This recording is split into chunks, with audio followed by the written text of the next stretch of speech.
One of the problems with recruiting for investment banking is not the knowledge or skills you acquire, but the access to talk with real investment bankers to put your best foot forward. Our sponsor, WSO Academy, can provide those connections with 60 head mentors who are finance professionals at top firms like Goldman, Centerview, and JP Morgan. Imagine being able to get on the phone within 24 hours with one of the Academy's 1,300 mentors right before a critical interview. Get on the waitlist for WSO Academy today by clicking the link in the show notes or by visiting wallstreetoasis.com/academy.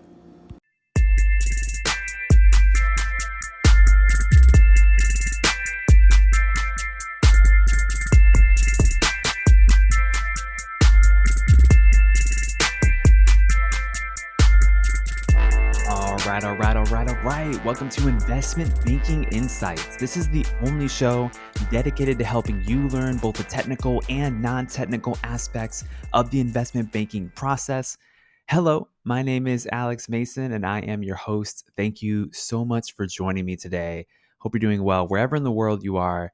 I'm grateful that you're here, and we're talking about investment banking, going through some mergers and acquisition related questions now, specifically some more advanced concepts, kind of trying to take things beyond the fundamentals.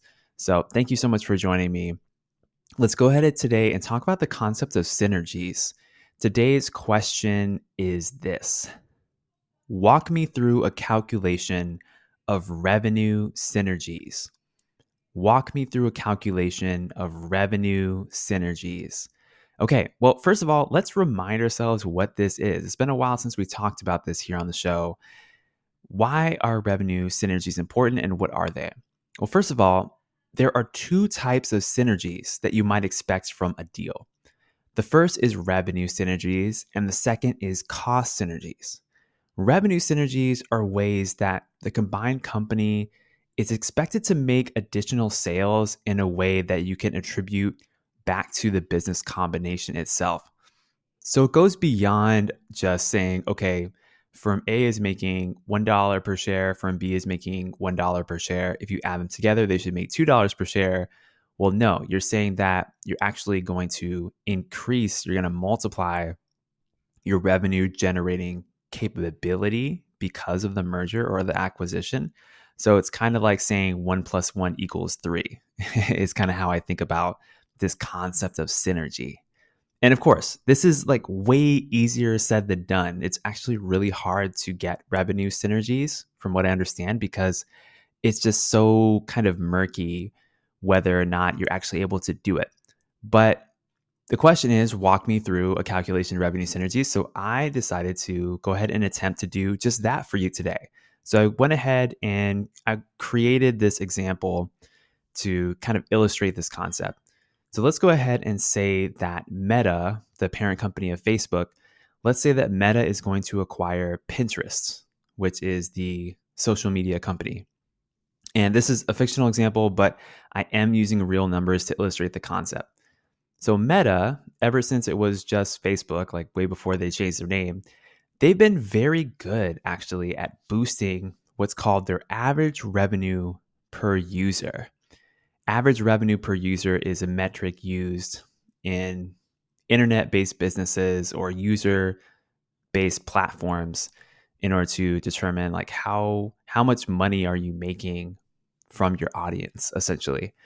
And Meta's been really good at boosting this metric over time through the use of sophisticated algorithms and through their design. So in 2023, as I'm recording this, their average revenue per user in the most recent quarter was $10.63. So that means like if you're using Facebook, for example, and you're just using it for free, like you're not really using it for free, right? You're being advertised to constantly in different ways, sometimes overt ways, sometimes more subtle ways. And they're making it on average $10.63 off of you, especially if you live in North America, where the ad revenue is higher than in other parts of the world. So yeah, that's their number. Back in 2013, that number was just around $2.14. So that's a huge change over time. Let's go ahead now and turn our attention to Pinterest. And Pinterest, if you're not that aware of it, Pinterest is a social media app basically that started out by letting you post pictures and categorize them and collect and create boards, and basically a visual search engine that has since expanded into video and other things. But Pinterest is a much smaller corporation than Meta. Pinterest has an average revenue per user of $1.96 as of the fourth quarter 2022, and that's the best quarter that they've had so far in terms of average revenue per user. So that's a far cry from $10.63 that Meta has, right? So let's say that in this acquisition, Meta says, hey, Pinterest, we can increase your average revenue per user pretty fast because we're really good at this. And let's just assume that they can increase it by 20%.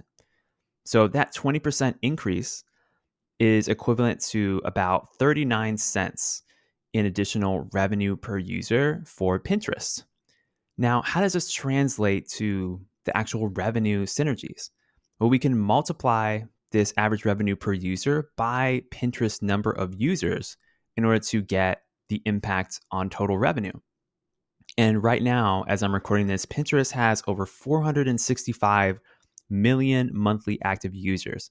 So yeah, it's smaller than Meta, but it's still a pretty big corporation in terms of user base.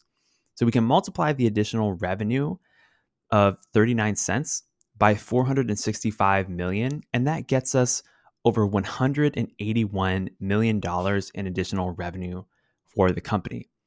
And then the last step is we want to see how this could potentially affect the bottom line after the acquisition's over. So just making up a number here, just assuming net profit margins are 15%, we can multiply that 15% by the $181 million. And that gives us an extra $27 million in profit that theoretically will fall to Pinterest's bottom line in this scenario. And the cool thing about this is we know that this is a revenue synergy because in this example, the increase in revenue is directly attributable to Meta's skills at increasing average revenue per user. We're not just adding the revenues of each respective corporation together. We're actually multiplying the revenue because of the business combination. So that's really the core of this concept of revenue synergies. And there's an example for you. Okay, so that's what I got for you today here on Investment Banking Insights. I hope you're doing amazing. I hope you have the most incredible day. I know I'm really excited. We're just about to start a new round of classes here up in Ithaca at Cornell, and just finished my finals last week. Don't ask me how I managed to record this podcast while studying for finals, but hey, do what you had to do. But yeah, I hope you're doing well wherever you are in the world, wherever you are at in your journey, and I'll see you next time.